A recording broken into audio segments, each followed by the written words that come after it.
Good evening, everyone. Welcome to the National Library. National Library of Australia acknowledges Australia's First Nations peoples, the first Australians, as the traditional owners and custodians of this land, and give respects to elders past and present, and through them to all Aboriginal and Torres Strait Islander peoples. Welcome everybody to the 2023 Deadly Dialogues, where we celebrate and showcase First Nations peoples and their journeys. My name is Jeremy Ambram. I'm an Idingi man from North Queensland and the Program Manager for Indigenous Engagement here at the National Library. Now, you may be already familiar with our guests tonight. They're all over social media. Thank you for everyone tuning in online as well. We're here to share some of the country's prolific photographers of our time. And we're very lucky and grateful to have them here join us tonight. So I'm just going to start introducing everyone. I want to start with Yamaji Wajiri Barimaya Ngāpuhi man from Port Hedland, raised in Geraldton. Moved from an Aboriginal medical service to the mines, and then 7 years in the Royal Australian Navy. First picking up a camera during the 2020 Black Lives Matter protest, to shooting the AFL Western Trophy Tour, and now working for the National Indigenous Times in Melbourne, Tamati Smith. Juganyaru man from the beautiful Broome, Western Australia, with connections to Gooniyandi, Jabba Jabba, and Ngalama people. A true visual artist on many mediums and a poet. His photography draws on his own stories and personal history and explores contemporary and social political issues facing Indigenous people, with work spanning all over the world. The founder of the Black Lens Directory to share and create opportunities for First Nations photographers, Michael Jallery Torres. Gungari woman. Her mother's family, South Central Queensland around Mitchell and the Maranoa River, raised up in Yolngu country in Arnhem Land, in the mining town of Nhulunbuy. ABC trained radio broadcaster and producer, and a regular on the Melbourne event scene for a number of years, from archival documentary to First Nations cultural events, works as diverse as her interests in the world and around her. Tiffany Garvey. Tasmanian mob, from tiling, chimney speeds. If you got a chimney in Canberra, this fella probably swept them. Watch out. The Royal Australian Navy picked up a camera in Hong Kong just to capture culture, and has continued on that for 30 years, and another book to come soon. Wayne Quillam. Thank you, brother. Mangadai woman, Murray, a leader in our photography industry, in the boys club, the AFL, NRL sports photographer, boxing titles, the strong, the deadly, Auntie Barbara McGrady, who joins us here online through a Zoom. You'll see her soon. Auntie Barbara, if you could just lift your camera up so we can see your face as well. And then the Prince of Photography, Mr. Mervyn Bishop himself. If you're not familiar with Uncle Mervyn now, it's too late. He's too good, he's too deadly, and we're really, really lucky and grateful to have him here tonight. He's got all the stories and the yarns to tell. And finally, Gundungurra man, a beautiful facilitator for tonight from the National Gallery of Australia, Mr. Ian R.T. Collis. Thank you, everyone. On to Ian.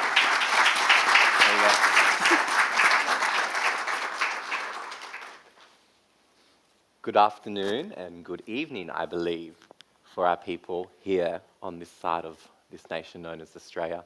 My name is Ian R.T. Collis, and as Jeremy has noted, I am a very proud member of the Darabulak clan of the Gundungurra people, which informs everything I do and everything I will do, and is foundational to every aspect of my cultural, spiritual, and professional pursuits.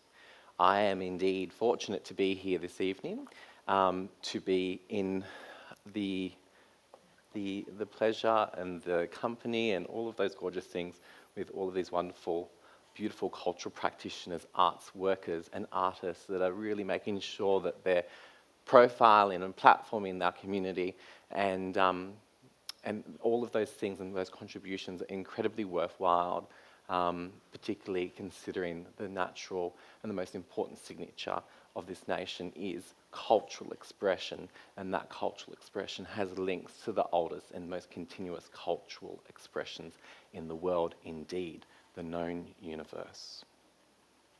I would like to personally express my deepest gratitude on behalf of the photographers to the National Library, and also express my deep respect to the country in which we're in today, and pay my respects to the Ngunnawal and the Ngambri. In talking to elders, it is my pleasure to extend the first question to Uncle Merv. Uncle Merv, what advice would you give your younger self? Thank you. I grew up in a little town called Brewarrina, Western New South Wales. Early days, my mother used to take photographs, and I used to borrow her camera and get out there and take pictures. And she'd get a bit angry about some of the pictures I'd taken. But it grew, and I was always keen about it. Someone had a little dark room. First time into a dark room, watching the prints come up in the developer, I was smitten from that point on. So we're looking back into about 1956, and I'd used her camera. Then I had some money, and I bought a camera, 35mm camera, would you believe? It cost me £15. I'd saved money from my school bank, and she said, "Well, what are you going to do with that?"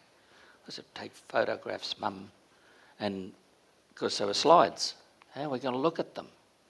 Someone had a slide projector. We used to have slide evenings out in the back on the lawn with a sheet, and someone's borrowed projector, and Mum would put on a cup of tea and make scones and biscuits or whatever, and half the street would come along. And for some years I went to school in Dubbo for about 3 years, and then early days, 1963, I came to Sydney, went to Sydney, and halfway through 63 I got a cadetship at the Sydney Morning Herald, Fairfax, and all up I had 18 years there as a press photographer. Of course I was only a black one. My dear friend Roberta Sock said, "Oh, Merv, you're the Lone Ranger." I said, "But I don't have a Tonto to ride with me through this journey." But I lasted. It was good times, bad times. 6, 7 years here in Canberra, working for the Department of Aboriginal Affairs. That got me right around Australia, really, taking pictures of our people in where they lived and how they lived then. My thought was to take pictures of what they had. Maybe the department would upgrade their living conditions towards good health, employment, and education. I mean, some of it's worked in places, and in other places it hasn't. But that's the way it is. You can't sort of click your fingers and make things happen overnight. And these days I'm sort of not taking photographs. I've got an agent in Sydney, and he looks after my library, my what's the word? Collection. And through the Art Gallery of New South Wales and State Library, I have exhibitions. One recent one here in Canberra was at the National Film and Sound Archive, and it was, I believe, it was well received. And I think, we'll go back to Canberra for another one. And I mean, there's some of my images right here in the National Library of Australia, and I'm so proud of that. and all these were early pictures, mainly black and white. I trained Sydney Morning Herald on speed graphic cameras, great big things. Then we went to 35mm Nikons. But I got out of it then, and then now the days of the digital cameras are in. And you think about what would you have done if you'd had a digital camera back then? It's a queer question, I guess, but it's sort of how would I have gone about what I did? Well, when you're going into an Aboriginal community or something to take photographs for whatever reason or whatever company, whatever department, the thing that I used to kind of front up with is that I would always ask before I took any photographs. So kind of to get respect from them, for me, and I mean they had the right to say, well, we don't want any, you may leave, Merv. And that did happen a couple of times. But then next day they said, come back. We didn't really mean that, but we were angry. And I said, well, I understand that. So I said, I'll take any pictures that you want me to take. As long as it can, help you. And I was getting paid for it anyway. But that was my big deal. I said, I want to get pictures of you now, because a lot of those people have gone. Some places you go to and you do portraits of people and they've since passed, and they'll find out, they say, Murphy, can we get Auntie, such a photo of Auntie for the funeral? They wanted to put it on the coffin so that all would be, could remember her. And then they'd say, well, Murphy Bishop took that picture. And they'd all say, yes, brother, good job. And it's remembering the people. Some people don't like to have photographs taken. Right, that's well and good. My daughter, she's in her 30s. She's pretty, but she sort of gets a bit shy about having her photograph taken. But her children, they love it. And I've got a son in Sydney. They just love getting their photographs taken. So I don't want to go on too long about all sorts of things, but where can we? You were going to ask me a little question about my days of my life. Yeah. And I could go on for quite a while. Oh, by the way, a friend he's retired journalist who used to work for Reuters in Washington, a chap called Tim Dobbin, and he's writing a book about me. So it's nearly done. All we've got to do is secure publisher to get it out for everyone to enjoy. So you're looking for a publisher. We are. I'm Just putting it out there. just a little request. So that's kind of about my lot. I've had cool. a few health issues. Wear a necklace. I was at hometown Brewarrina last year, and I had a stroke, and so I've got to wear this little necklace. So if I fall down, in will come the helicopter and take me away. But as you're getting older, I was a 45 model, year of 45. I always say that I was born during the war, and I was born in 24th of July 1945. And I said, I was born during the war. And they go, oh, really? And so I'm 77, and who knows? maybe I might get as old as Merle Haggard. He was, he got to 79. And so enough of me, I think.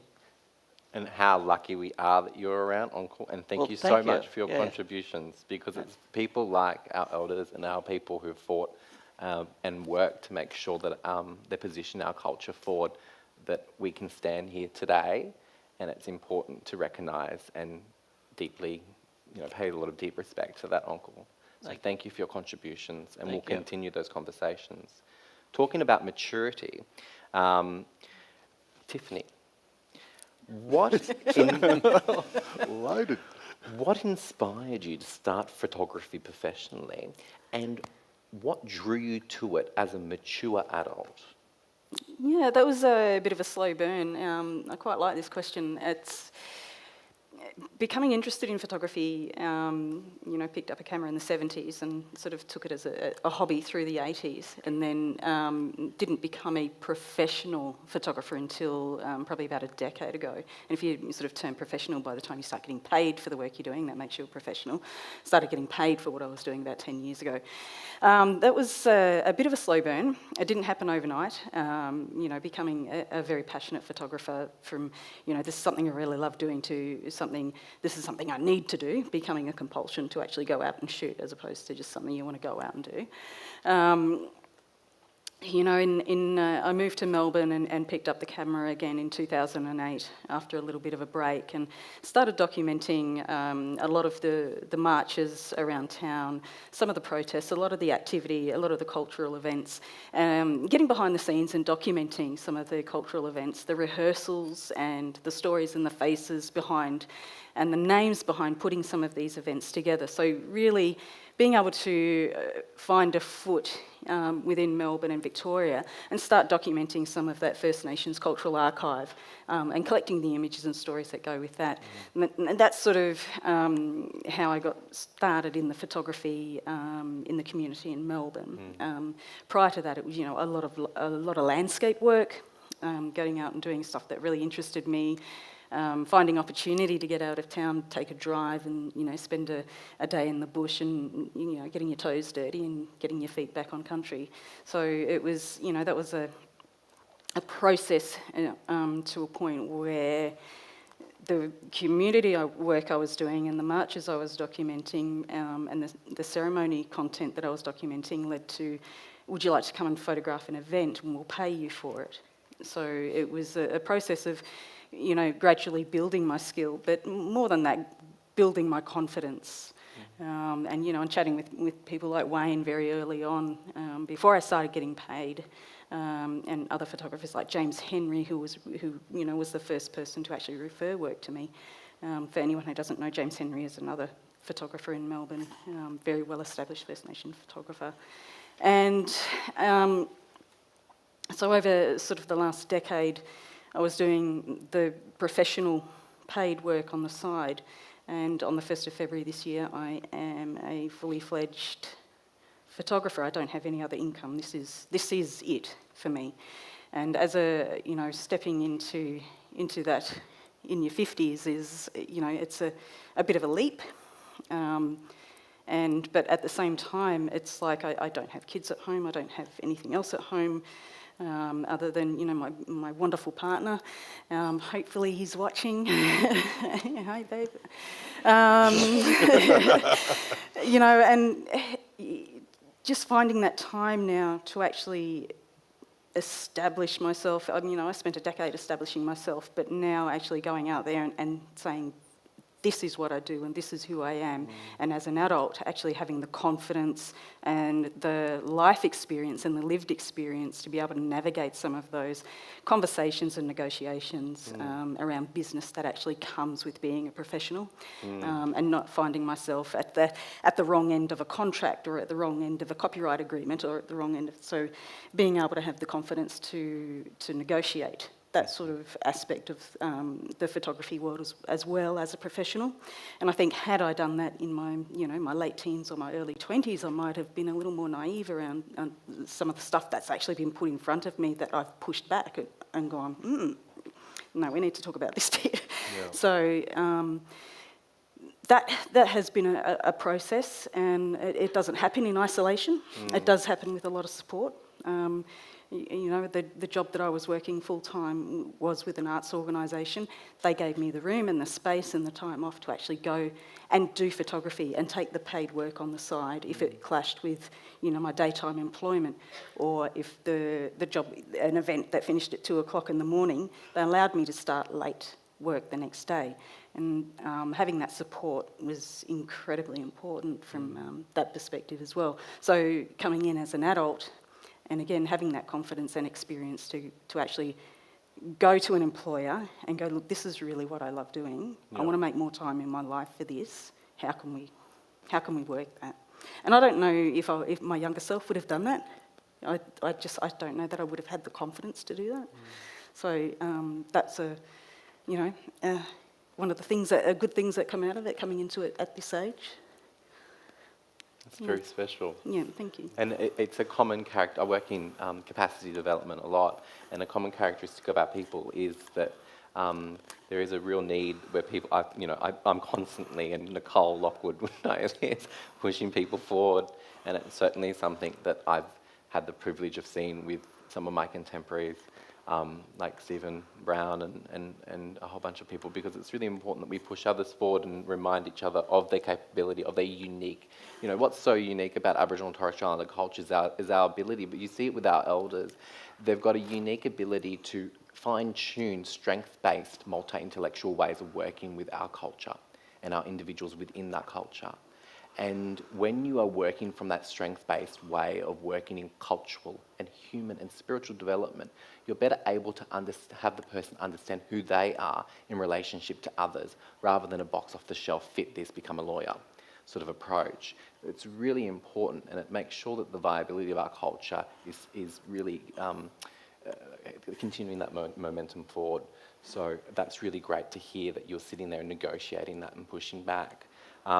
What I find interesting about what you and Uncle Merv have talked about, and certainly conversations that Jeremy, who was done the wonderful introduction, who's the National Library, and I have had over the last several weeks, is that something that's so, which leads me to the next question we're going to explore, is that something that's so characteristic of all of these photographers, and a large amount of, and this is what Jeremy and I were exploring, a large amount of Aboriginal and Torres Strait Islander photographers so far, is that this process of archiving and taking photos of gatherings and being in the context of ceremony, being in the context of community, which you explored, and showing up and being seen and taking those pictures. And it's interesting because of that, you're starting to see people like Merv, where you're now having to give back information to those people because it's becoming a treasure cove of those moments, of those milestones, of those gatherings.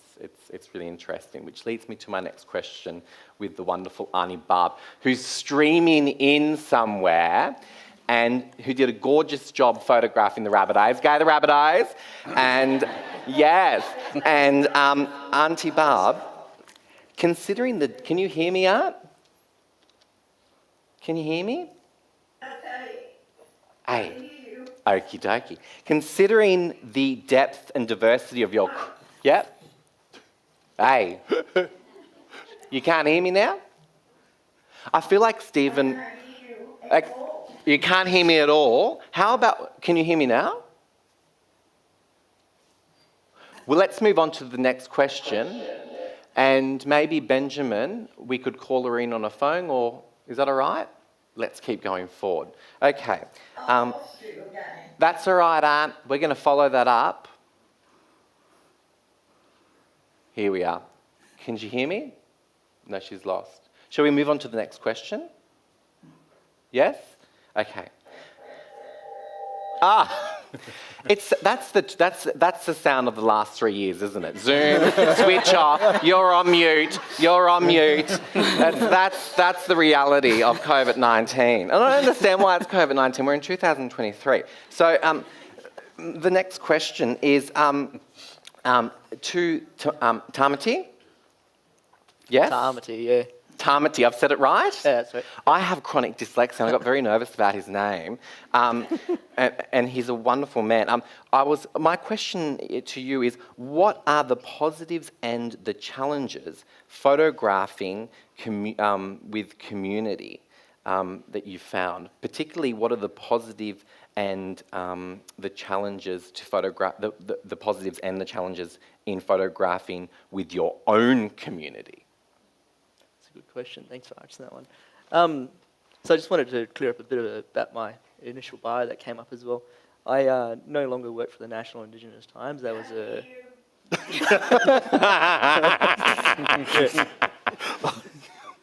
You no longer work with the National No, Indigenous so Times? I ended up moving back into freelance work now, Yeah. and I'm still continuing on with that work there. But what are some of the positives that when it comes to working with community, especially my own community, is it's actually given me a really good opportunity as a photographer to sit there and listen to my elders and have them tell me some of their stories that I wouldn't actually have taken the time to sit down and listen to in the past. And the reason being is because now I'm really interested in my own community, our local stories that we have back home now, and then how that has impacted the future generations that come from that there also. And then some of the negatives as well is these family members and these other community members that I'm photographing are usually quite old as well. So I get a bit upset thinking that these portraits that I'll be taking of these people will be the last photographs that they have and will be used on their eulogies also. So it makes me sad to know that they were holding onto these photos and waiting, which had happened very recently when one of the aunties passed away from back home there.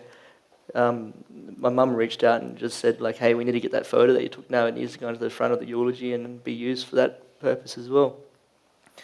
And yeah, so that's one of the negative things. But then also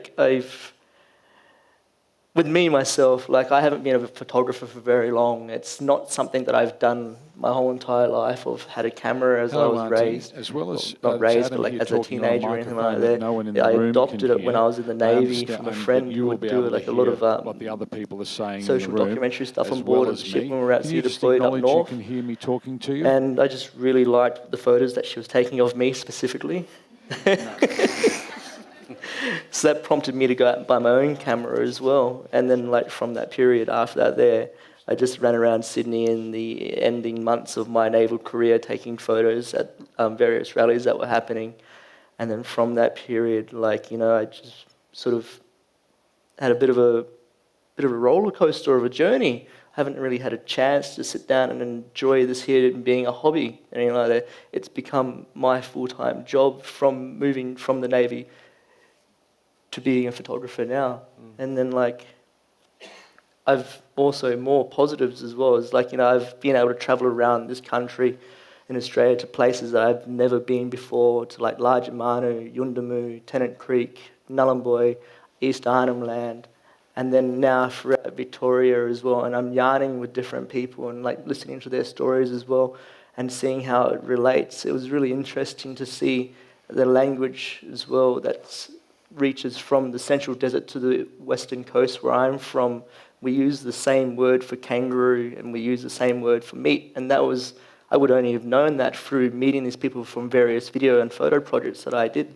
So that's one positive as well that I get from photographing. And another negative as well is my first big press job that I'd ever done was covering a kidnapping in Carnarvon for 5 days where a young girl was taken and they'd found her, fortunately. The man that had kidnapped her was a family member of my family, and I had taken these photos of this man as he was being taken away onto the plane to go down and face justice in Perth.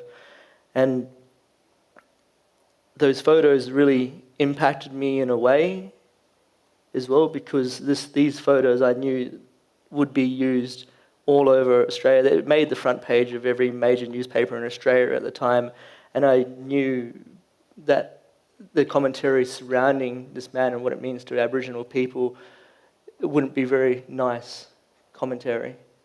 And it made me upset when I took that photo. I ended up walking back to my car afterwards and having a cry before I drove back home. But that cry was cut short by my editor and various other people ringing me and congratulating me, saying how much of an amazing job I did. But I felt almost like I was condemning, I don't know how to word it properly or anything like that. But yeah, so anyway, like, beyond that, and so this man as well, because he was a family member for my family, had rang my own mother and questioned her as to why I'm there taking photos of this bloke as well. But I can't be like photographing a lot of the negatives, a lot of the positive stuff without getting that negative as well. You need to be able to include both, I believe. Does that answer your question? It explores the question. There's no answer. Yeah. That's why we're in creativity, and that's wonderful, And like you said, like you had no answer. You're sitting in that car, and you're just trying to take it all in. And I think from the conversations we're having this morning, I think we must always remind ourselves, particularly as we head forward in this year, that's going to be so extraordinary in relation to its Indigenous engagement with its own peoples, that we go to creativity and culture to explore and to find possibility and to find a spectrum of ways of understanding things. It doesn't have to be one answer. And I think that's what's so unique about cultural and artistic expression, rather. And it's certainly, it's there in that story. So thank you. That's a beautiful story to share. I'm going to see if we can go into Zoom land now. And if not, we can always sing at, go at Cultural Way. Hey, Aunt, can you hear us? Auntie, can you hear us? No, she can't. No, okay. So we'll keep moving forward. Wayne. Bill. Hey. We just sort of explored this, brother, with what Tamati was saying. Oh, I've got it. Dyslexia is real. 3 times, brother. Three times, yes. Go. Is that, it's the individual and the community, and that is a constant interplay that happens in what we do as cultural practitioners at the forefront and then artists secondary, really, isn't it? Perhaps. So the question that I was wondering if you could explore is, how does your relationship to the individual or the community inform your photography? Yeah, it's a really interesting discussion of when I started many, many years ago trying to find who I was. Actually, being a black fella from Tasmania, we were told from a very young age, killed a lot of yous off. It was a really interesting discussion of trying to find your individuality as well as your spiritual connection. And I found that photography was a perfect vehicle for doing that. I now see myself more as not only as an Aboriginal photographer, but as a global storyteller. And the connection that I have not only with our own people, but for people around the world. And some of the examples I want to give is not only with our own community and what we're doing, but some of the experiences I've had overseas which interconnect to what we do here. I was on assignment in a place called Cochabamba in Bolivia, and we were walking up into the mountains, and I was photographing the kids who were working. Their parents were caught up in all they did was farm cocaine. So they had no skills. They'd lost their skill set about raising children, farming, and they were teaching them how to raise chickens and rabbits and cultivate. And I was sitting in there with them, and this old auntie was sitting in this stone cooking area, and she was crying, and I didn't understand the language. So I had a person there helping me, and I said, "What happened?" And she says, "Oh, her husband of 70 years died last week." But every day she'd come out and she made the food for the children so they could go to school, so they'd have a feed in their tummy. And she was literally crying into this pot of food that she was making. And out of all respect, I asked, would it be okay if I took the photo? And then they explained it, and she looked up, and that look of, wow, yes, thank you. It was the connectivity of it that I found that touched me, and it come through the lens, and it come through the photos, and then after we showed people, and we sent the photos back to community, it was such a beautiful narrative that people now connect with that, and the agency I was working with, still to this day, 15 years ago, still use it.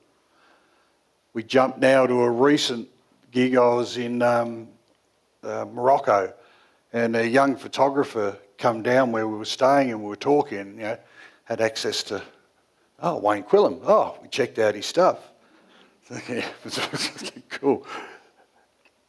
We're having a yarn to him, and he says, what advice can you give me? What's the connection? What can I do? I want to be a photographer. I want to share our journey. How can I do that? And I went through the processes of how I did it, and he says, well, unfortunately, I can't do that because the government restricts us on what we can shoot, what we can share, and how we can do it. So now I'm connecting with him back via social media using modern technology, not to get him into trouble, but to help him guide himself on a new pathway of using photography as a vehicle to share his stories and his culture, but also connect with other people around the world on that experience.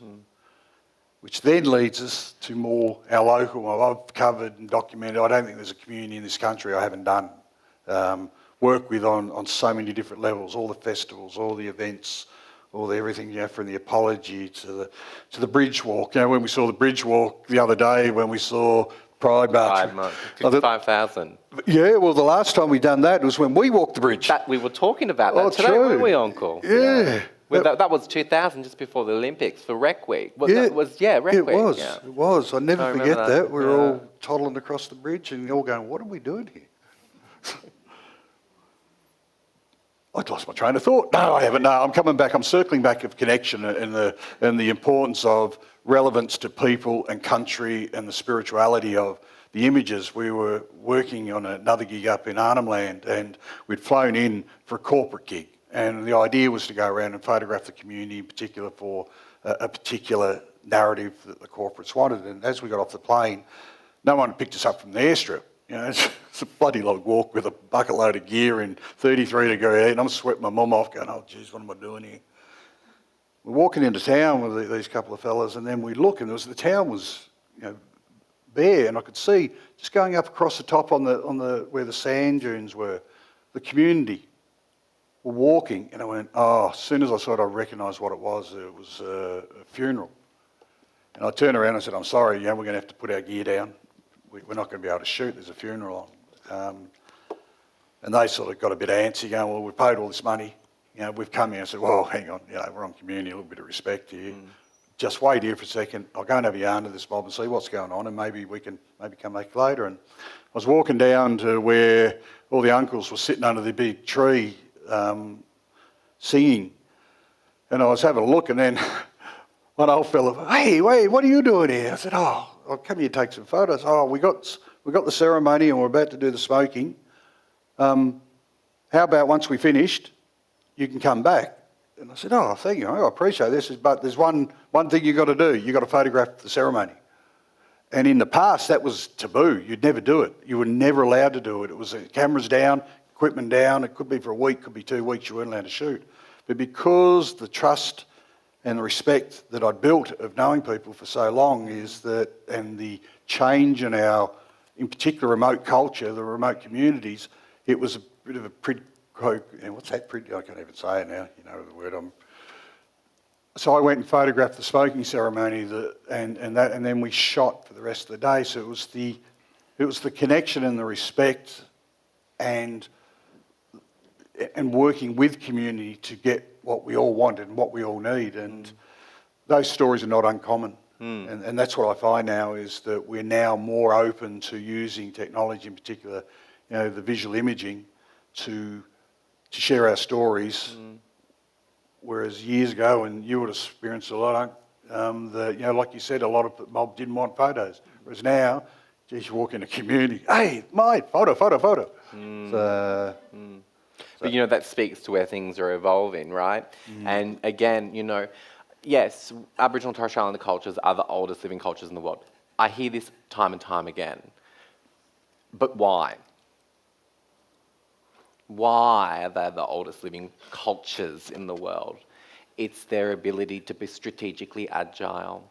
It's their ability to be creative, adaptive, and responsive, and at times divergent, to make sure that we have a living and fruitful culture.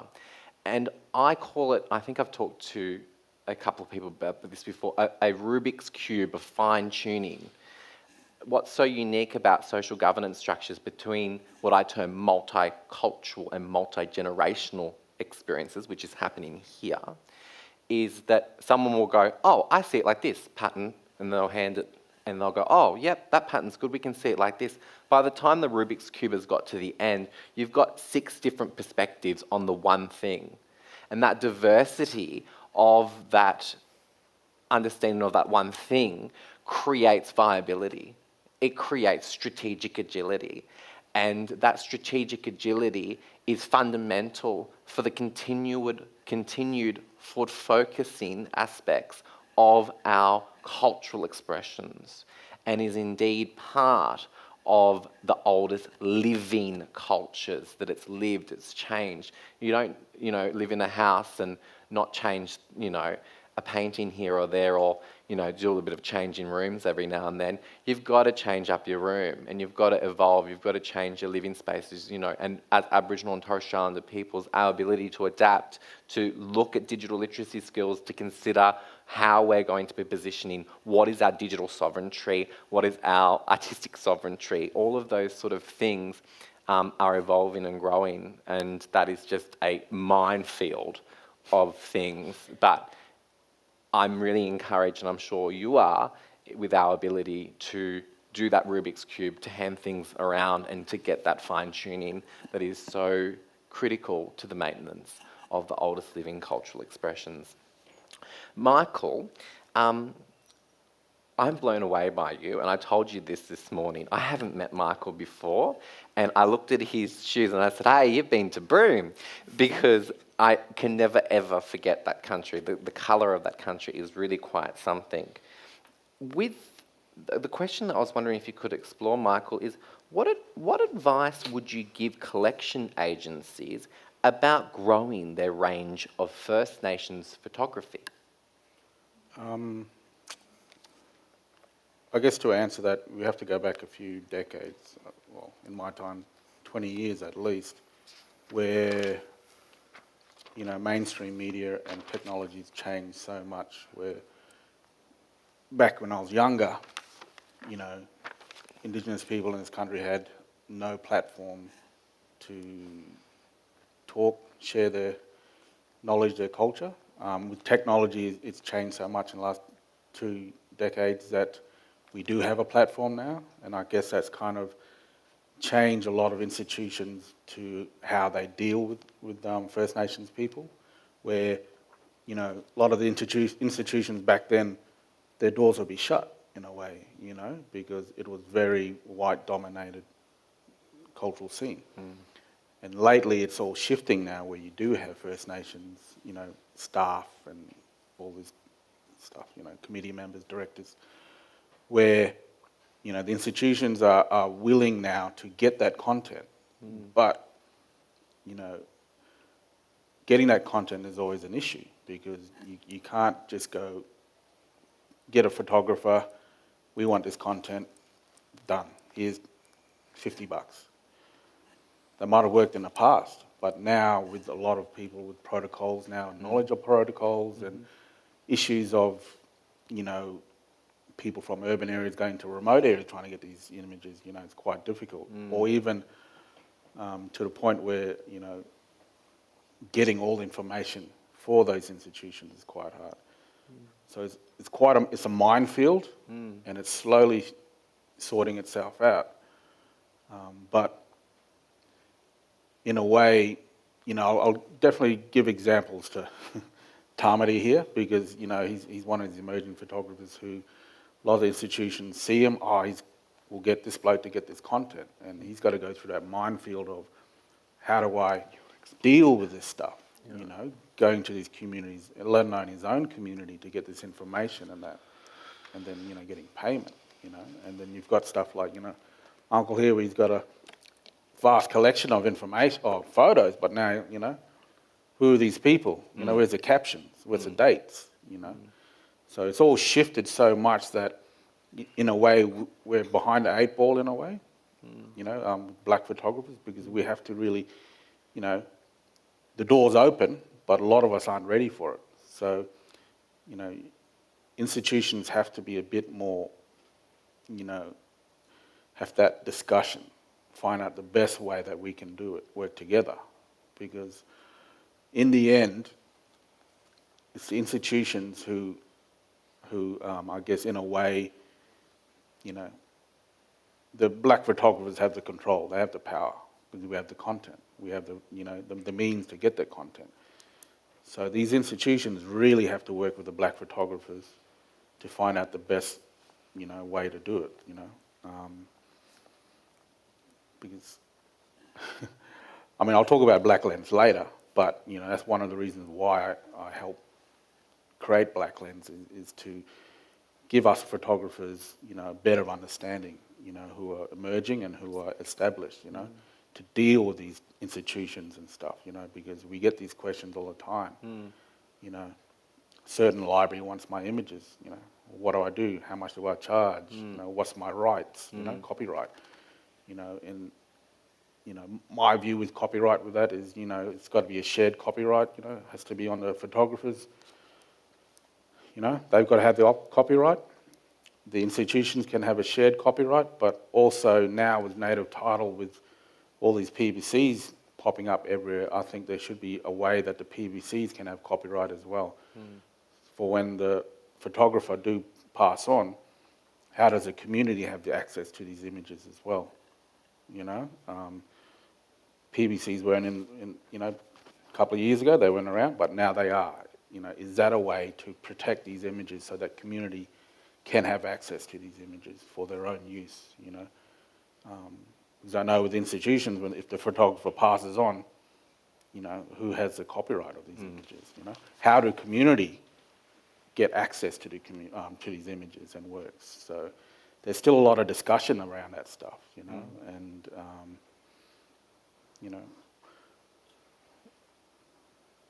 one way can't work all again, what's the word? You can't use one brush for everyone, everyone's different, different levels, each community is different. Absolutely. They've got different protocols. Yep. And I think,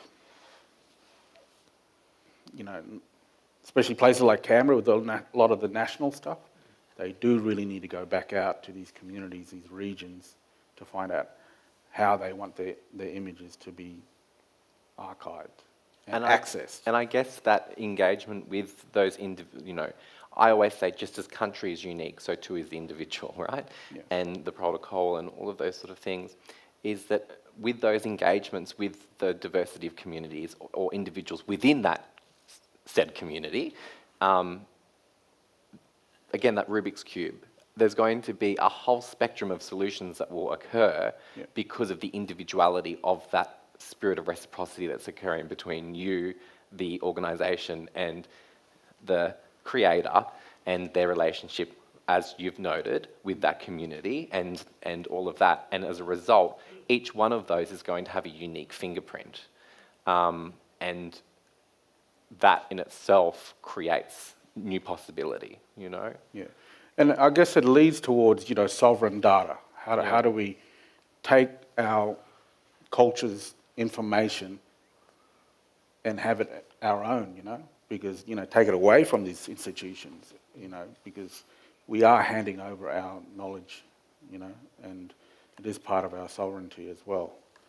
And, what does the future look like? Do we have our own data that we can store all our knowledge in, and then our data goes outwards to these institutions? Absolutely. I find all of that fascinating. What is it in regards to, and yes, in regards to what is it about the digital sovereignty of that information within the ether? Is it hubbed in that country? Is it hubbed in a gender-specific area? Is it hubbed in a ceremonial area? Where that data, yes, just as country is unique to its own environment. Is Anne on the phone there, Bryce? Welcome to an Aboriginal event. Just as country is unique to its own environment, so too is the pulse of that country. Get your pens out. Just as country is unique to its own environment, so too is the totemic events that made and continue to make country. Its pulse, its rhythm, its sounds, its language, its story, its dance. when we are within these places as cultural practitioners and arts workers, we are making the dream immobile, and it is our cultural right and responsibility as Indigenous peoples to do that.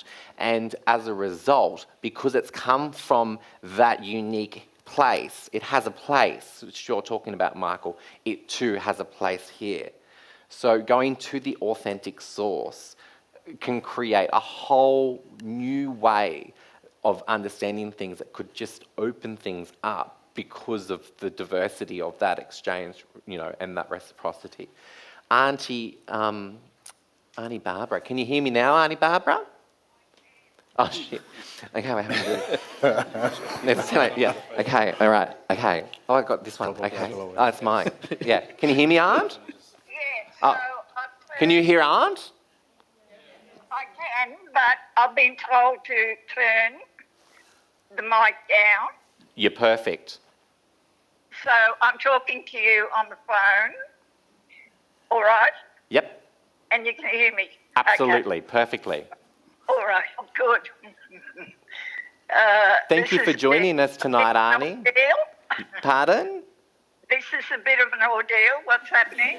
You're right, Aunt. Don't worry about it. Can you hear? We're all good now, eh? Okay, no Okay. worries. Now, can I ask the question? Yeah. Hey, look out. Thank you for those beautiful images you did at Pride the other day. They were deadly. Hey. The question is, considering the depth and diversity of your career, Arnie Barbara, what opportunities do you think that you've missed out on so far? That's a funny question because I don't think I've missed out on too much. Yeah. I've been, look, I've documented, photographed a lot of the big, important events and histories that our mob has been involved in. So I don't really think I've missed out on too much, except lately with my health problems. I've got a chronic illness, so I haven't been able to travel and haven't been able to get to different events in other places that I'd love to go to and document, but it is what it is, so that's the way it goes. But honestly, I don't feel like I've missed out on too much. And Auntie, I mean, growing up in the Blue Mountains, I was always dragged down to Redfern. You are at everything. You're at NAISDA, you're at Mardi Gras. Not so much now because of my health problems, but yeah. Looking back on that, Auntie, what's a highlight of your career that you wish to share with us? Look, there's been so many. My forte, my focus is big time sport. I've photographed sport for a long time. I honed my skills in the early days, photographing footy all over the place, park footy, footy in the country.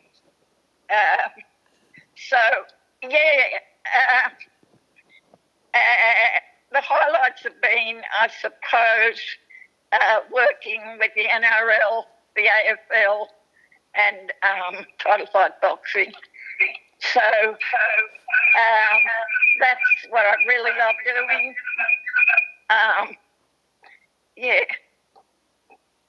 It's been a big part of my photography.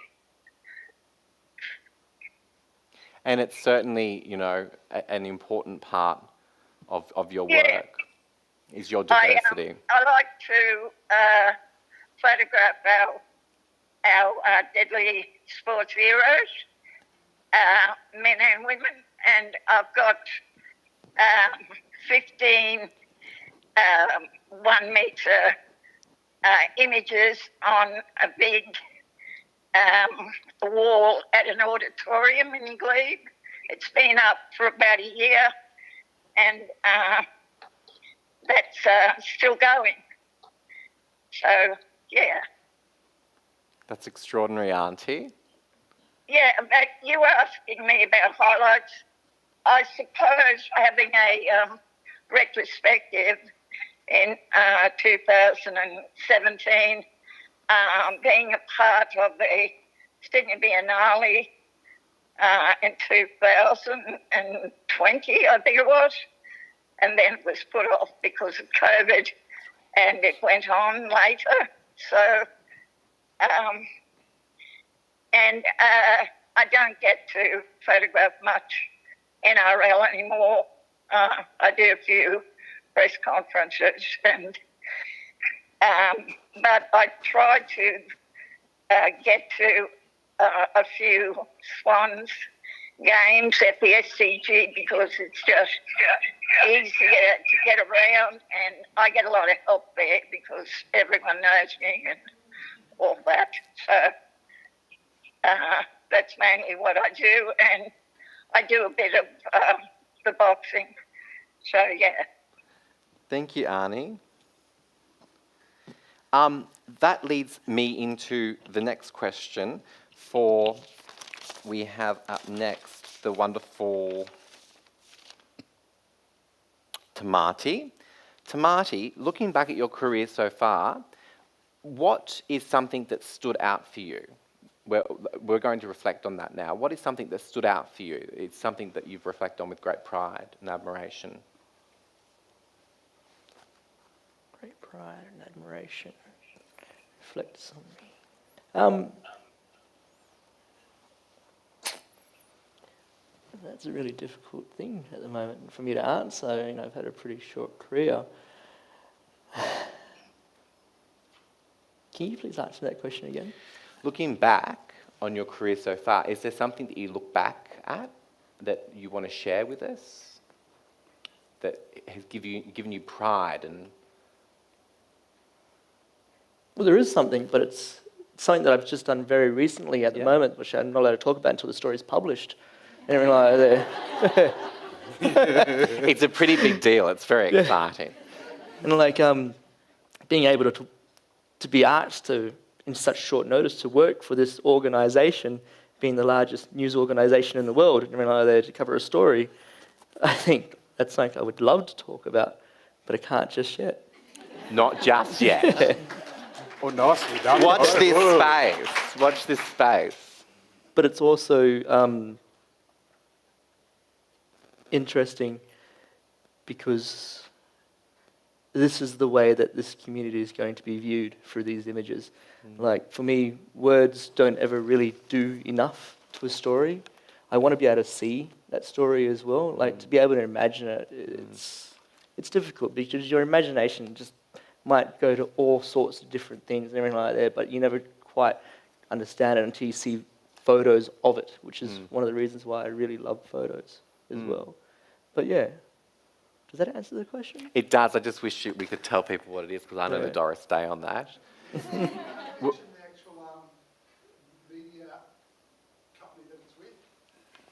I don't think we can. No, I can actually. Yeah, I can. Here we go. I just can't Drum tell you roll. that it's the New York Times. Yeah. So I was like, They let him bait you, brother. that's it. Yeah. But it's just the New York Times. Yeah. Well, On the books. I'm on the books now, so that's the thing. That means future work, and it's another client, another international client I can add to my belt. Absolutely. That I can work for as well. But it also, with these, I think, Michael, you were touching on it earlier about this minefield of conversations that I'm having to have in this industry. I'm trying to navigate in, this area that I'm not so familiar with because I've never been a photographer for very long. My career was in the Navy as a communications sailor.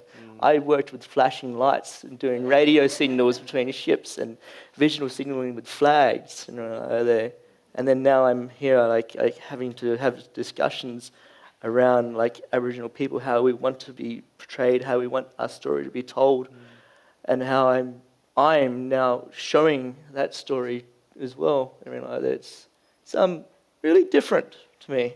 Yeah, but I'm very fortunate to have my mother, who's recently just got a doctorate and like there as well, and is very familiar with a lot of these conversations to lean on Absolutely. and answer questions when I become confused as well. You know, like that. But yeah. And how lucky we are to have you and your mother and your contributions to our people. It's so important. So thank you, Mr. New York Times. I'm actually more lucky to be around these people right now. Absolutely. Like in the short period of time that I've been a photographer, I've had to find people to look up to. And Wayne here now, it was when I first bought a camera, I realized I needed to find a picture book to look at. I needed to see how people were photographing the world and our culture as well and everything like that.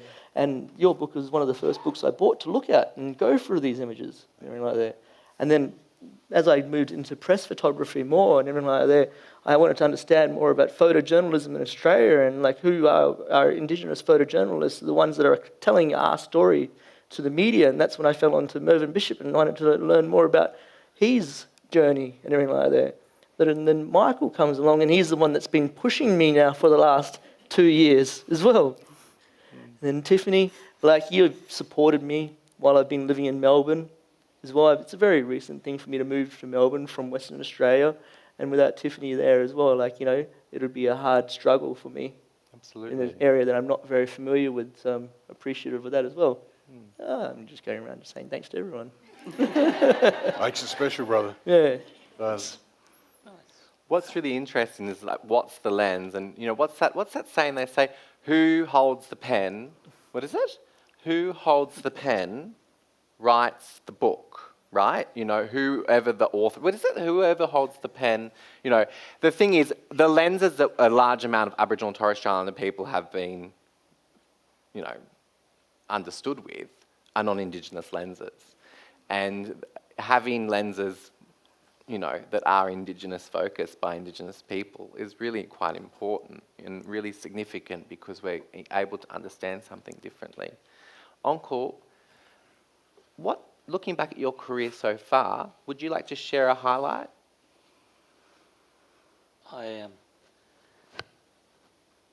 When I was at the Sydney Morning Herald, I'd taken a picture of a nun with a sick child outside St Margaret's Hospital in Darlinghurst. And anyway, I won Australian News Photographer of the Year for that image. I got paid $200. A lot of money, but the mother of the child sort of kept an eye on me from over the years of my bylines and my images in the papers. I went to an exhibition one time in Sydney, and along comes some near St Vincent's Hospital, and some of the doctors came down, and including one of those doctors was this chap who'd grown up to be an ear, nose and throat specialist. And he brought his sister and the other doctors, and he said, my mum keeps an eye on you. You know? He said, she's still got that dressing gown hanging up in the wardrobe. And I said, what? I said, oh yeah. He said, no. He said, it was fantastic that you did it. And I mean, it kind of, in those days you did things automatically, you know, your focus, your aperture, your speed and flash, chunk. You didn't get another chance. Not like, say, digital cameras now, you just put the finger on and pick them. But those days you had to be a kind of a sniper, you know, really, you'd pick your shot. And the other sort of, I was working Aboriginal Affairs in Brisbane, and we got a call, you guys, me and film cameraman, Terry Horn, said, we want you to go up to Territory. The Prime Minister's going up there for something. Oh, yeah, okay. So we flew from Brisbane to Mount Isa, then on to Darwin. And the next day we had to fly down to Wattie Creek. And they're there. That might see that image of mine of Gough, then Prime Minister, pouring soil back into the hand of Uncle Vincent Lingiari. And beautiful. I was thinking, oh, this is good. I shot it on a Hasselblad, bang, bang, bang, out. But we'd taken some pictures under a bower shed earlier, and they weren't as good. The light wasn't so good. And the guy from the Women's Weekly, Keith Barlow, he said, Bisho, it's a bit dull in here, isn't it? I went, bright sun. He said, well, do you reckon we could get the old fellow outside? So I went up to Mr. Whitlam and I said, Mr. Whitlam, would you mind, can we do this picture again outside in the bright sunlight? He said, very well. So trotted him out, and someone grabbed old Uncle Vincent. I said, come along, Uncle, you're coming too. And so set him up with the deeds in one hand and his hand out like that, and Gough sort of bent down and scooped up some dirt. You all right? Yep, click, click, click. I shot a few images on the Blad. It's not a real fast camera.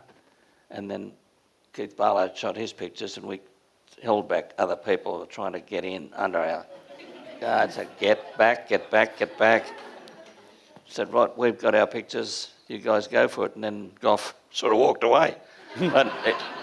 But so now that's become quite an important image of reconciliation, I guess, and in Australia, and everyone wants one. Put your hand up if you've got a lot of money. Oh, my word! How did you get by that? How much did you pay for For people zooming in, we've got an image sitting here in the audience and a fan. So, fan. I mean,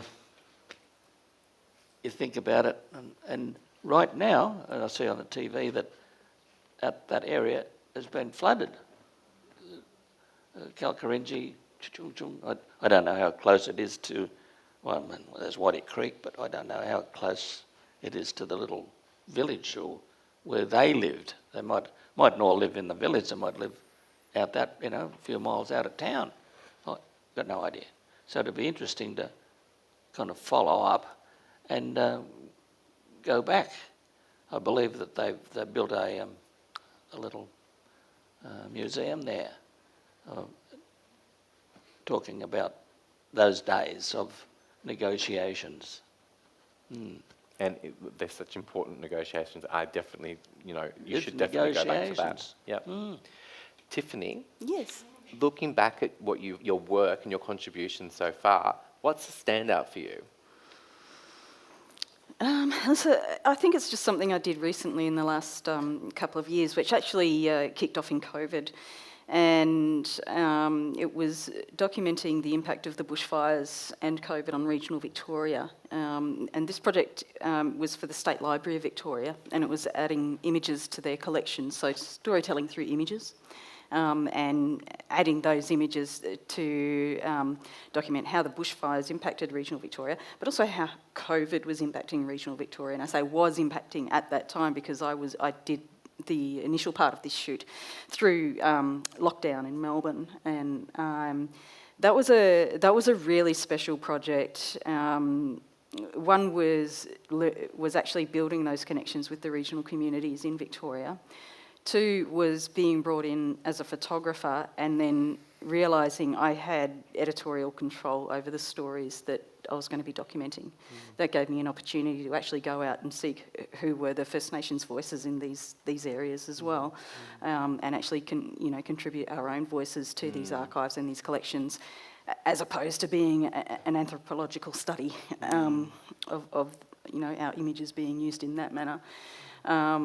So, months of emails and phone calls before I actually left, and I was given permission to leave Melbourne during lockdown. I don't know if anyone here really, if you're in Melbourne at that time, how you would really sort of understand what that meant to go actually get out of town, actually get more than 5 kilometres from your own house at that time. And I was given permission to leave and go and do this documentary because it was time critical.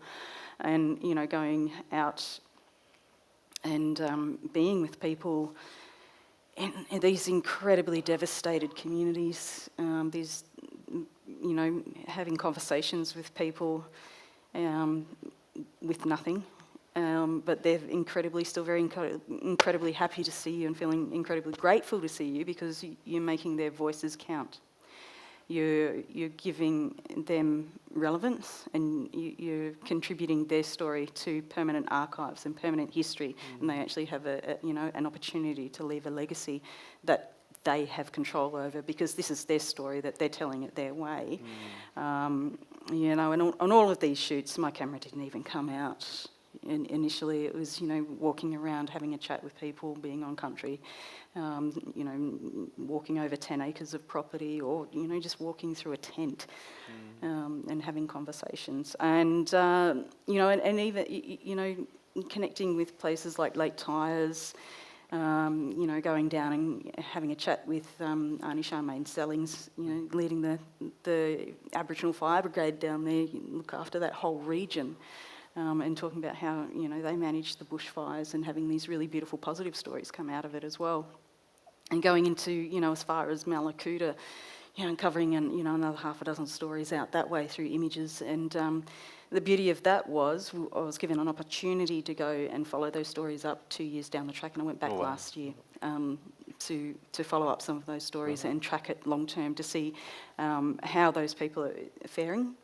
You know, where they're at, not just physically in the space that they live. It's not often it's not just about, you know, rebuilding the house that they lived in. There's a whole, you know, raft of complex emotions that go along with it. And sadly, one of the people had passed away. One of the people very critical, a key person within their community, and I actually didn't know that until I arrived. And that really hit me hard. But the family said to me, no, you know, please don't be upset. Those photos you took of us, we brought our whole family on that day you took those photos. And that's the only photo we've got of all our family together. You've done a beautiful thing for us. Please don't be sad because you've made us very happy. And, you know, and just getting emotional about it, just knowing that I was able to document that for them, and they're still very happy to have that image in the permanent collections because it's their matriarch, and that's their matriarch is now part of history. And had I not gone out there and done that, they wouldn't have had that opportunity. So I'm very proud of those stories I did, and I'm very proud of having that opportunity to create a permanent memory for that family. Wow. It's beautiful. What's so interesting about a lot of the examples that have been shared with all of us today here in this space and online is that I call it don't pitch a tent without setting a campfire. Indigenous engagement is something that we must go back to. It is about what Uncle Merv and what all of these wonderful artists have been exploring, about developing trust, taking time to develop trust. It's so important. If you're going to do Indigenous engagement, the relationship and going back to that community and maintaining that relationship and growing that relationship can inform the process in such an extraordinary way. If you just arrive, pitch a tent, leave, and never go back to that community, those impacts the ripples aren't going to occur.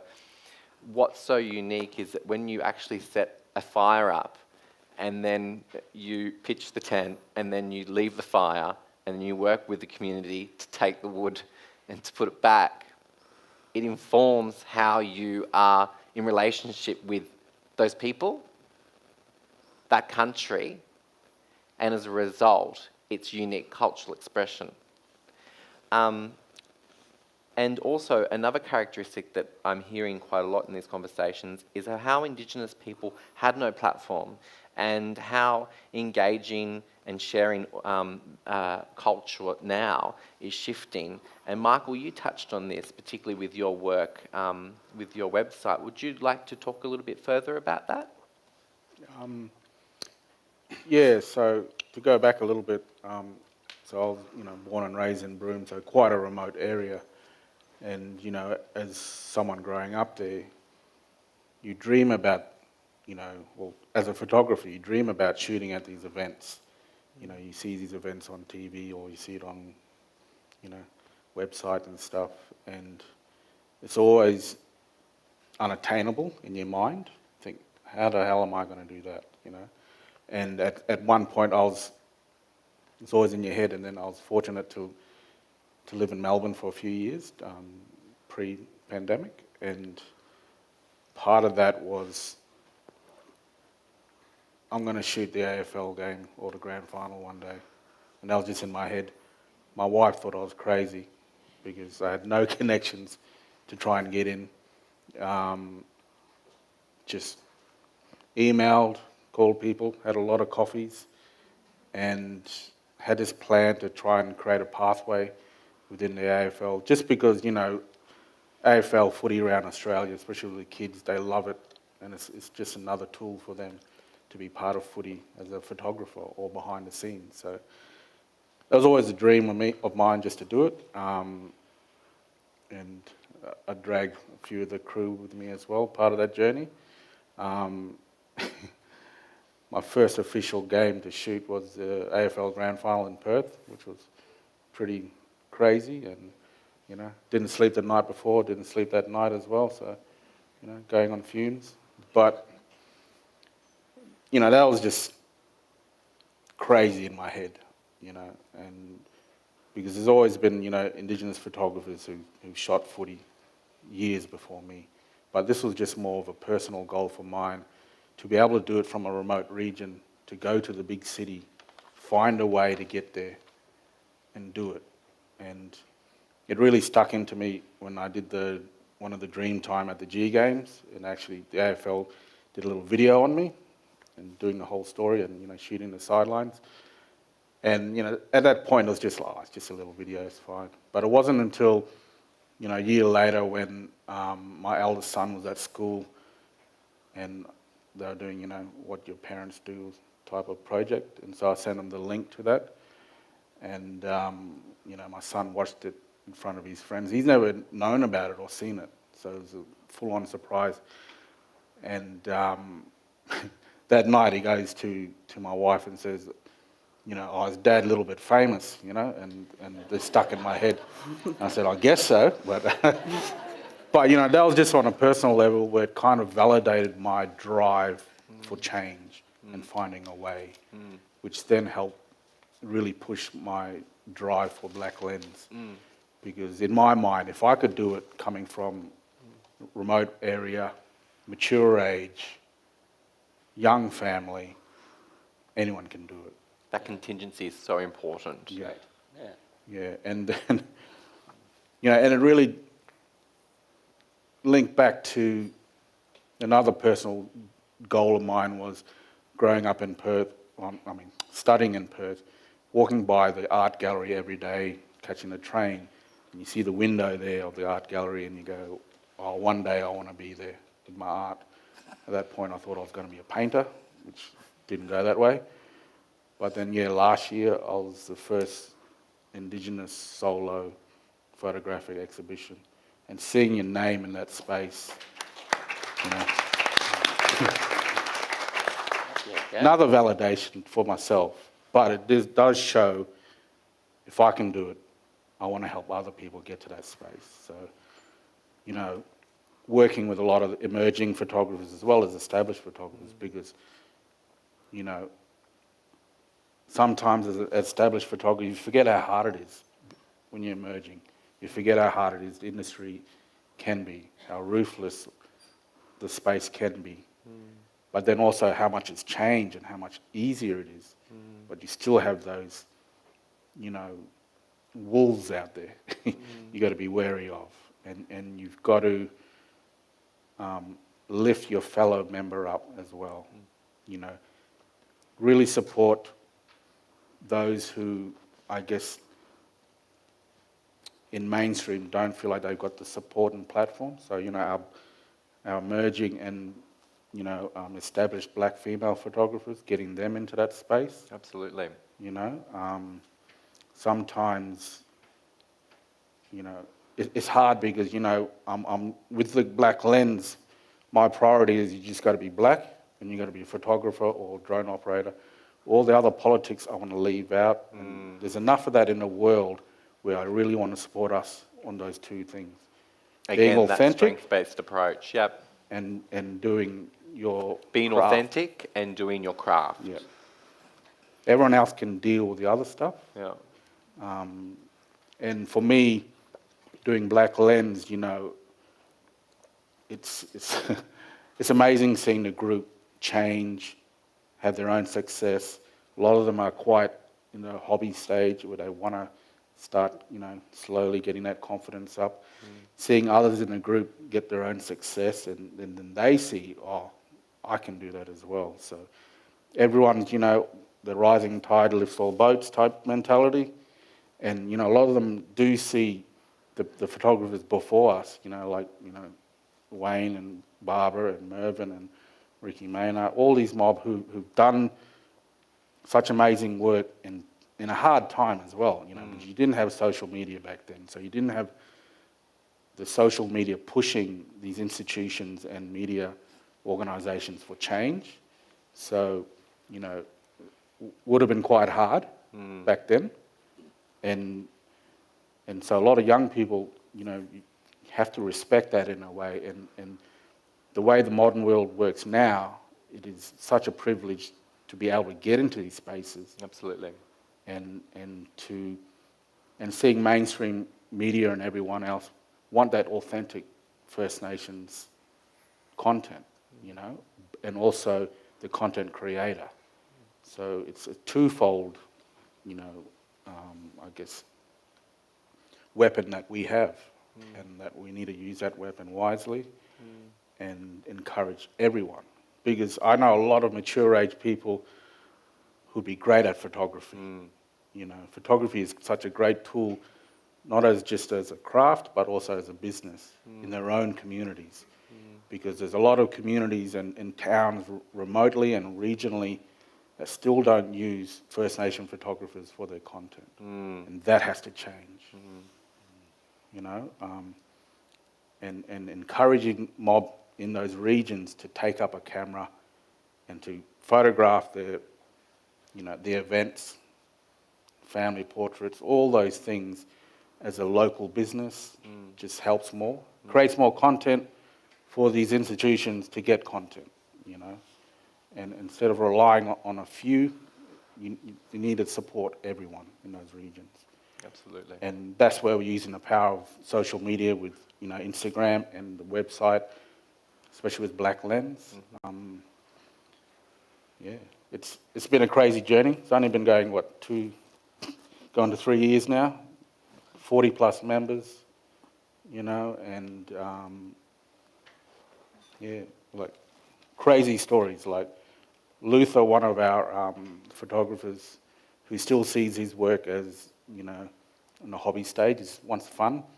He got the public People's Choice, Yeah. and Wayne got the Portrait of the Year. Yep. Yeah. So for him that was, I think that really clicked in his head to do it.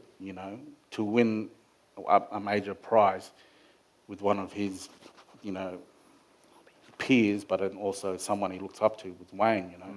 So these little things that are happening around, it's just shifting everything and allowing, everyone, not only our First Nation photographers, but also non-Indigenous photographers, because a lot of them have been quite supportive as well, because they want change as well, because they know they are in those spaces.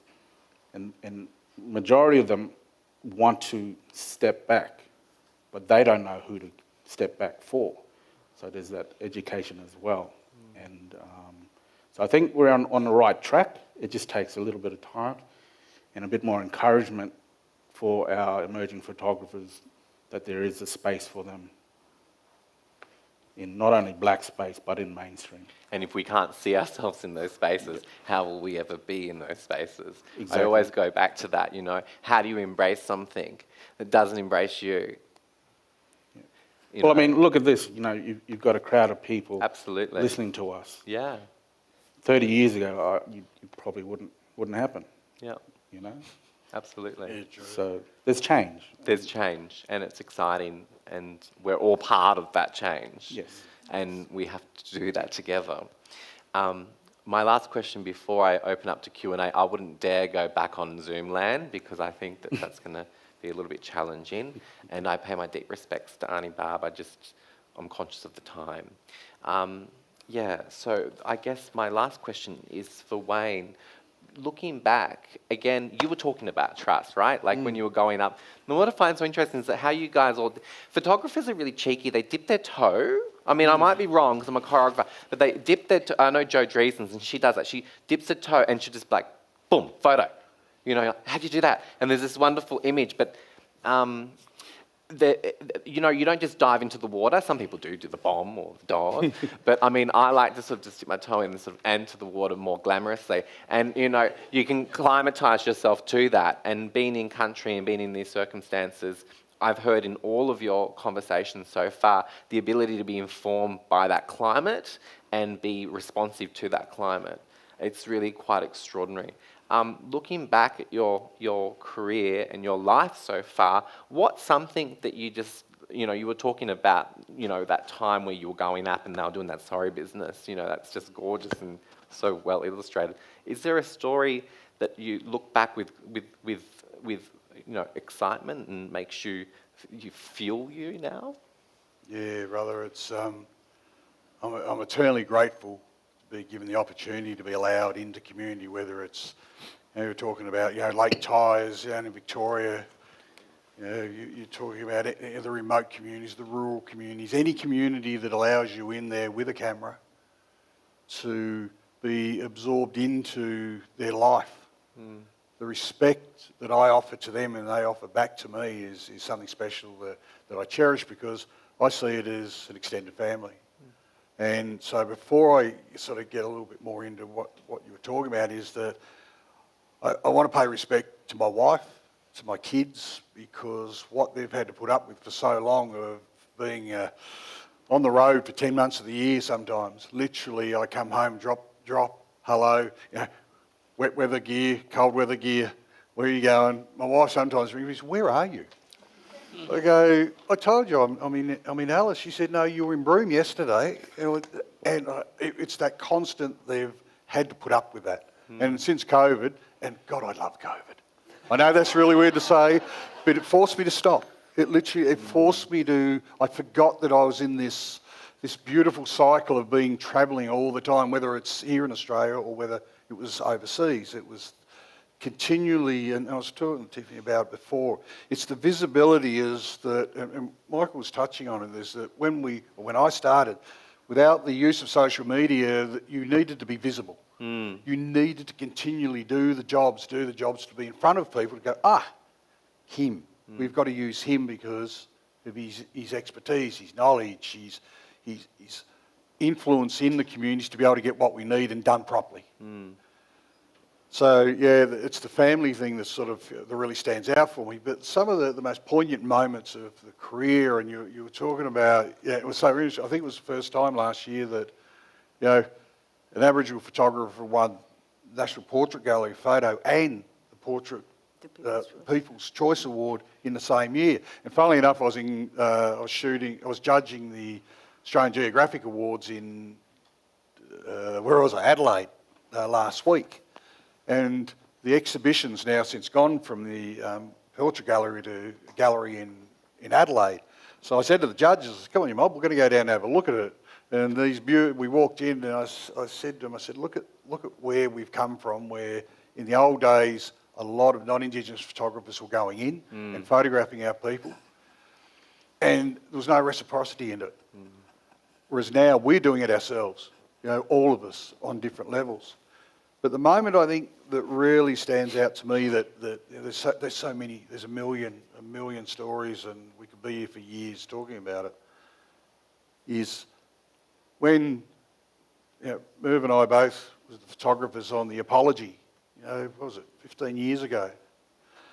And yeah, we were just talking. That's how long, it was 14 years ago since we've seen each other. It's been too long.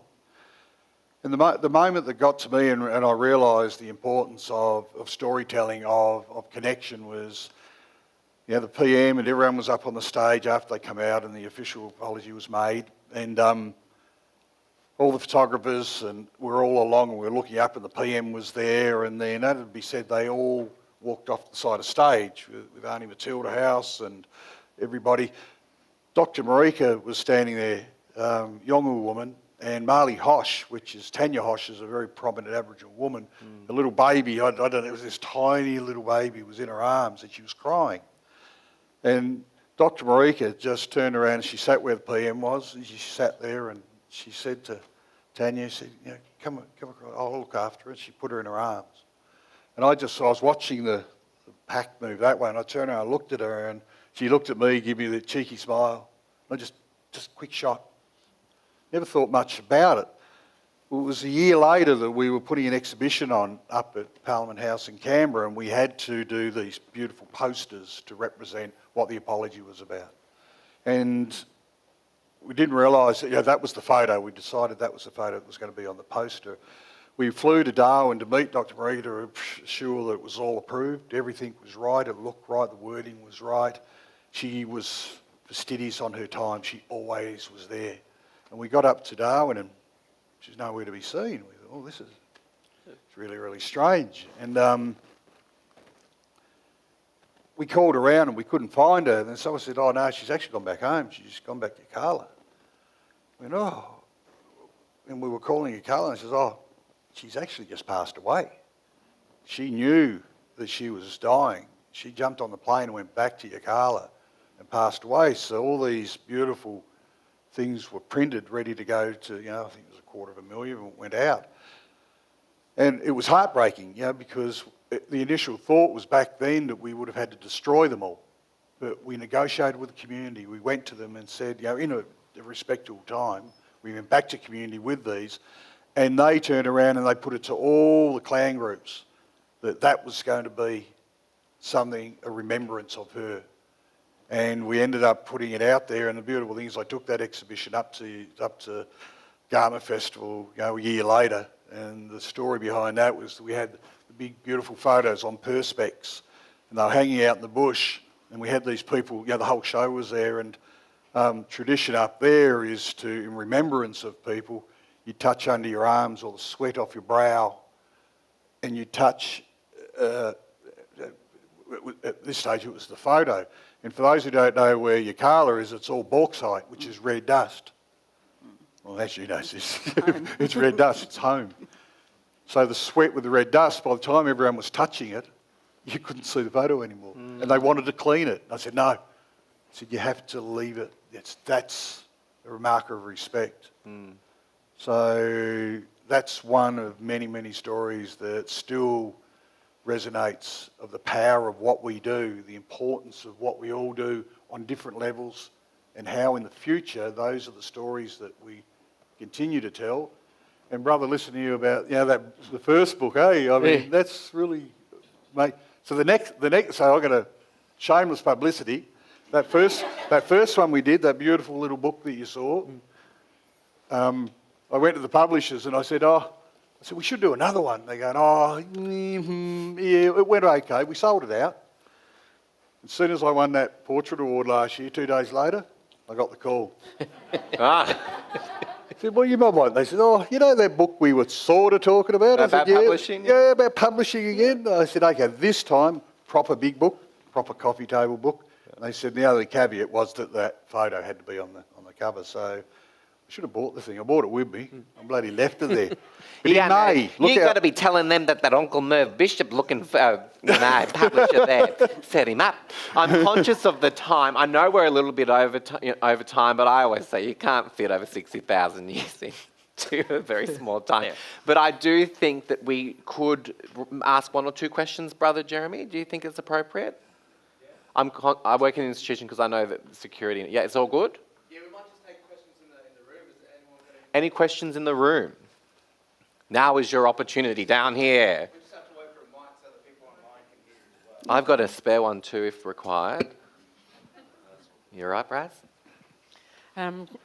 My name's Hilary Wardoff. I'm a photographer here in Queanbeyan, and I just want to congratulate you, Michael, on Black Lens. I saw it launch on Instagram a couple of years ago, and I think it's the most wonderful thing that you've done. I wanted to know why it took so long. Why it took so long to have a community of black people taking photographs of their own people. We're always here. We always were. To be honest, I think a lot of blackfellas are waiting for government to do stuff, you know. And I think we have to re-educate ourselves that we don't need government to start initiatives like this. And it's just a matter of, you know, someone or a group of people taking the initiative and to start. That's simple as that, really. You know, we're not funded, you know, because, you know, another thing that's, you know, government funded or something, you always have strings attached, where we want to have our own independence in that regard and self-determination. And it is a group-led thing, you know, like the name Black Lens was a group initiative. Everyone came up with the name of it. You know, one of our photographers, Claudine Thornton, came up with the logo. You guys might know Bobby Lockyer. She's looking after the socials, you know. So, and I'm just the one championing it, I guess, in a way, and letting everyone else do their own thing. It's not like you know, you have to do these things. It's like, do your thing, support each other, hand each other jobs. You know, a lot of us are sharing jobs to each other and knowledge and all that stuff. So. And Michael, that's what blows me away about you. You know, I was saying that to Jeremy. Like, you have such an extraordinary ability to push others forward. You know. Yeah. I mean, that's something I had to learn. You know, for years I always had these ideas. Oh, why doesn't someone do this? You know, why isn't this happening? You know, and you got to put, you know, money where your mouth is. And I put my hand up that one day. Didn't think it might happen, but it did, and here we are. Yeah. Hopefully, others can do it in other industries. You know, like I'm waiting for someone to do one in the arts or graphic design, especially those industries which aren't supported by other peak bodies, you know. There's a lot of that around. Yeah, and developing that agency, self-determination. And one last question, because I'm conscious of time. People aren't streaming out of the theatre, so I think everyone's happy. So we've got a question up there. Thank you online for your patience. Okay, here we go. Thanks, Jeremy, and thanks, Ian, for facilitating. Each and every one of our guests tonight has talked about the care and the time and the communication and the collaboration that goes into photographing Indigenous communities before you even take a photograph. How is this process, and if this process has influenced your visual style or the development of a personal visual style, how is it manifested? I can answer. I guess an example of photographing community and what that might look like is if you put a non-Indigenous and an Indigenous photographer together photographing a protest event. You might think you're at the same event, so you're going to get the same images. It's not necessarily always the case. We have connections within that community. We understand the importance of two people who might be standing separately having a conversation and recognise who they are within that community, who they are within history, not just community, but within Australian history, and photograph that moment as part of that event. So the stories that we would be photographing at those events are quite often, you know, can be different. We'll come up with a different array of images. But I'll hand over, you know, that's one aspect of it. But I'll hand over to some of the others for that as well. Yeah, it's really a spiritual connection of both people and country. You understand when you go on country that is not your country, but I was talking to a friend about mine this morning about sometimes we get a fill of our spirituality on different areas, and it changes, it evolves. It's an evolutionary race that we are, is that we're not stagnant in what we do. So when you feel that you're on country and you understand where you are and you recognise where you are, then the imaging follows it. And I still believe that to today, is that there's certain places that you're in at a certain place at a certain time and the image comes to you. Why it comes to you, I still have no knowledge of. But it's that beautiful moment you just stand there and go, it's like the portrait prize, is that was not a set-up shot. Everyone thought that was a portrait. I was standing on the side of Bungle and I looked across at him and I went, I know you, brother. I said, I recognise you from somewhere. He said, yeah, you photographed my great-grandfather. I went, oh, Araku Mob. He goes, yeah. He said, we know who you are. And I said, oh, can I just grab a quick shot? That's all it was. It was what we're talking about. It's being involved in, it's being in sync with who you are and where you are, and it's an incredible feeling. My daughter feels it now. I take her every holidays. We go out somewhere. I take her now, and she just makes me giggle because she has a totally different lens on it. And I'm living now my career again through a 14-year-old girl, and God, this is just awesome. Because she just does stuff, I have to look at the camera and go, who shot that? Was that her or me? So, oh, good shot. That's mine. Don't tell her. You're not watching, are you, sweetie? Go to bed. Over to you, Russ. There's a question about personal style. How does going out to these communities influence that in my photography? I haven't been a photographer long enough to understand what my style is or what I do. But one of the things that I do with my photos personally is I try to tell as much of the story of that area as possible. So I'll include things like the background, the subject, and small things like where they sleep or what they're eating out of also. I have no idea what my style is yet. No idea. But I'm learning. We all are, brother. We all are. I guess I'll go the other way because, coming from a remote region and actually shooting events in an urban setting is quite different because you are surrounded by a lot of, Western people and everything. And sometimes for me, I'm not sure who's community, who's not, who's actually a visitor themselves. So it's quite a strange concept to go into. And for me, I just had to be, as respectful as I can, do the job as respectful as I can, and kind of not assert myself in that space. But also, it's because you do have other Indigenous photographers in those settings as well, and it's something that we're all learning, because the days of maybe one black photographer in these events is now becoming multiple. And a funny story about that is up in Darwin doing the Darwin Arts Fair, we had, was it 5 of us? Yeah. 5 of us shooting an event. And it was quite, it was a moment. And at that point, we all got a selfie on the catwalk, The 3 of us. Is that came. swimwear shot? Yeah. It's gorgeous. Tamili had the Borat bikini on. But then also we did the music awards, and I'll tell you. So we were there, 3 of us, and it was stinking hot. And then a television crew came in and said, "We want this front cleared." Yeah. One of us went and had a heated debate with the TV crew, and then suddenly we were allowed back in. So it wasn't me, but you can imagine who it was. Ew. So Tamili's style is like a bull in a china shop, which I love because someone needs to be that, and that's him. He just goes there and he asks questions. Why? We need someone who always asks questions, and he's that guy. And sometimes I go, well, I'm not sure. We'll find out. And so he opened doors and avenues in his own way, and a lot of us do it in our own way. And I'll speak for him. That's his style. That And it's worked for him, you know. That calendar's available at the front, Yeah. by the way. Yeah. There you go. A little centrefold calendar to take home of the boys at the Darwin Aboriginal Arts Fair. I'm sure Shiloh, the director of that, would be thrilled to have one herself. Uncle, can you take us to can you explore that last question before we close up this evening?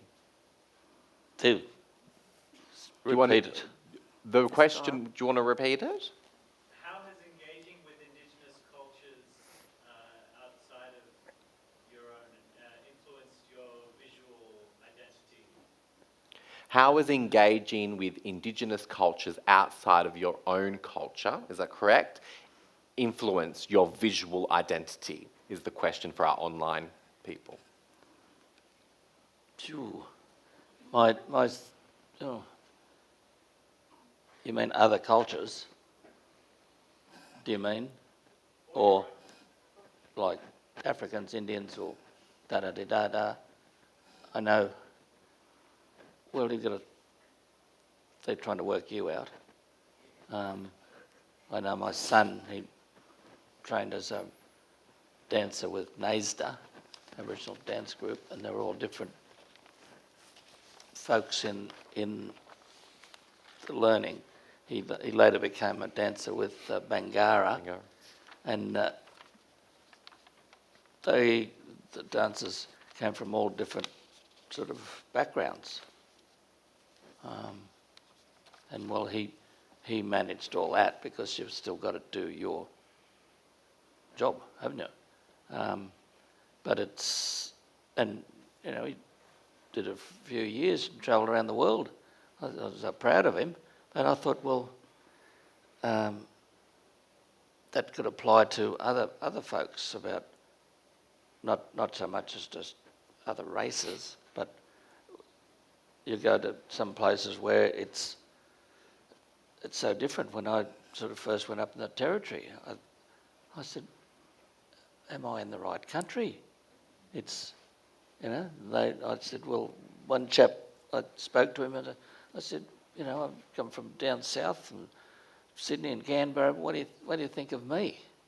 He said, oh, you're the little red fella. Red? He said, well, you're not black, but he said, you're brown, but red is about as good as I could get for you. And I thought, oh, that's nice. And so I was speaking with him through to others to take, you know, allowed me to take kind of photographs of then. It was like what was one of the groups? Something of Federation of Aboriginal, way back when golf was in.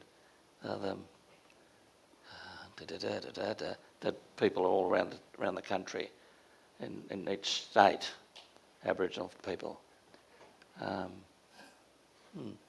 Help me out.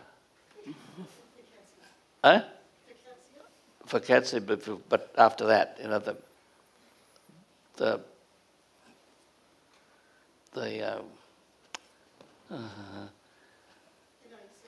NAC, NACC, things like that, and then something else, and then another group.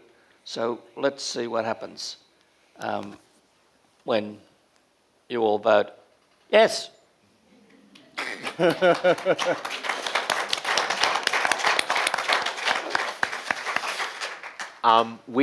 We're going to try to end this evening to bring in Arnie Baub, who has a question. Jeremy's asked me, hello, can you hear me, Aunt?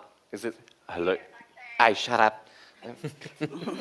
Yes. I want to ask Michael who the people were, who were the black photographers in the NRL and AFL. Because when I started doing this, it was the most hardest genre of photography I ever had to get into is sports media. And there was, I'm telling you now, there was no one there. So if they were there, I never saw them. So if you know of any, who were they, Michael? because I never saw any. There wasn't any. Michael? Mirage. Well, in regards to sports photography, you know, there's very limited. Barbara, obviously. But there were photographers who do shoot at the games for different reasons. So, I didn't see them in Melbourne, and I didn't see them in Sydney with the NRL. The only other black photographer I ever saw was Peter Thompson, and he photographed RAB and community footballers like that. In the South Sydney comps. So if they were there, I never saw them. There was no one there.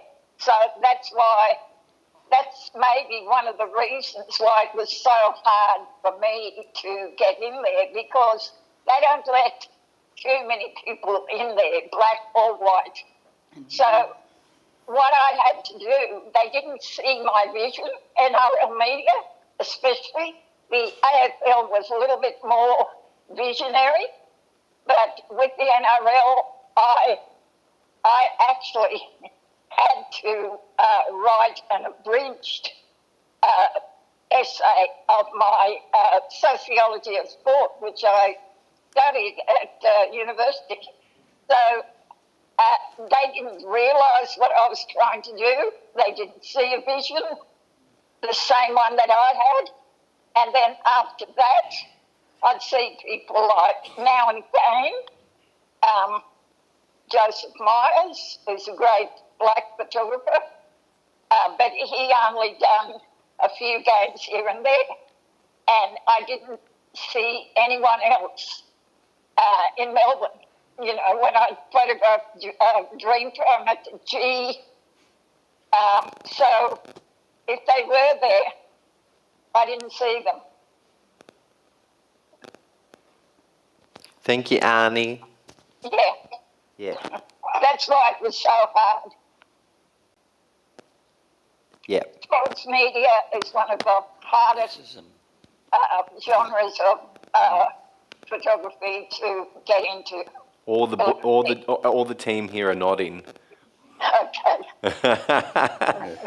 I'll probably Michael. clarify that as well with sports. It's with sports, with photography, you've got two levels. You've got the actual sports photographer who's shooting on field. You know, that's where Barbara's getting at. There's no one really else out there other than Barbara and maybe a few others. There's definitely been a few who've shot on the event side, so that's off field, Right. around the crowds and stuff. Yeah. You know, there's been a few people. I think Wayne's done a couple of Dreamtime. I think. Yeah, brother. Yeah. I did the '97 grand final, the Indigenous round. I've done. I was actually Richmond's Mighty Tigers. I was their photographer for 15 years. I've shot all the initial NRL All Stars games. I've shot sport for 20 years. So different. Not as a professional sports photographer, but yeah, the Dreamtimes, all those I've probably shot 100 over the years, I reckon. Yeah. So different. Sometimes the thing is, in my opinion, is the way that, in particular, the era that I come through was very individualistic. There was no one to lean on. You know, in the field I was, there was literally no other photographers doing. Barbs are green. Yeah. Yeah. Thanks, Thanks, Arnie. It's quite scary when you look back and you get. I know. You're so big, Ant. Your whole story high. Yeah. What's that about? Do you mind if I just add this work now? Yep. Is it working? Yep. Yes, I just wanted to throw some praise towards Arnie Barbara, because when I was in Sydney and the moments leaving the Navy, I had a conversation with her where she explained to me the importance of community footy, especially to the community as well, which prompted me to go home and take photos of my local football team, one footy team that was usually ignored by local photographers in that town as well. And a lot of these fellas, you know, in this team are all my family as well, so it's a really black fella team, this one as well. And I was finding out that they were using these photos for things like what do you put them, alcohol, like, what do you, stubby holders. Yeah, so using photos for like stubby holders, or for like birthdays, or for like, even their pre-game, like, hype up and stuff like that. And then I was actually fortunate enough to shoot the final series for the AFL last year, and I was warned before going into this AFL like area about how much of a boys' club it can be, and to like realise that you've existed in this industry for so long, especially as a black female photographer as well. It must have been really tough, really, really tough, because I went to the MCG. No one showed me anything, where to go, where to get out into the field, what to do, or anything like that. And when I did get out into the field, I was mostly ignored or just left to my own devices, expecting to know what to do myself and everything like that. And the words that you told me when I left Sydney that time about how important community photography, footy is, really stuck with me, and that's why I just jumped on it as soon as I went home. So Auntie Barbara's like, is I think a really strong person. Absolutely. And, in closing, what I think is so unique, and I was echoing this with Jeremy and with Rebecca here at the National Library and the whole team, is that this panel is really extraordinary because what it pulls together is a spectrum of career levels and cultural experiences with photography, and that in itself is very unique. On behalf of myself, and I assume the National Library of Australia, we pay our deep respects to all of you and your contributions and your continued tenacity that's required in the continuation of our cultural expressions into the future. So I hope that you, as indeed I am, are very proud and should be rightly proud of your work. Thank you everyone for being here this evening, and I hope that you all get home safely. And for those online, thank you for joining us tonight for the first 2022 Deadly Dialogues. Thank you so much, everyone. Yay! Oh, we're going to do jazz hands, are we? Jazz hands now. And the stubby coolers and the calendars you can purchase on your way out to the right. Thank you, everyone. I want to see this calendar.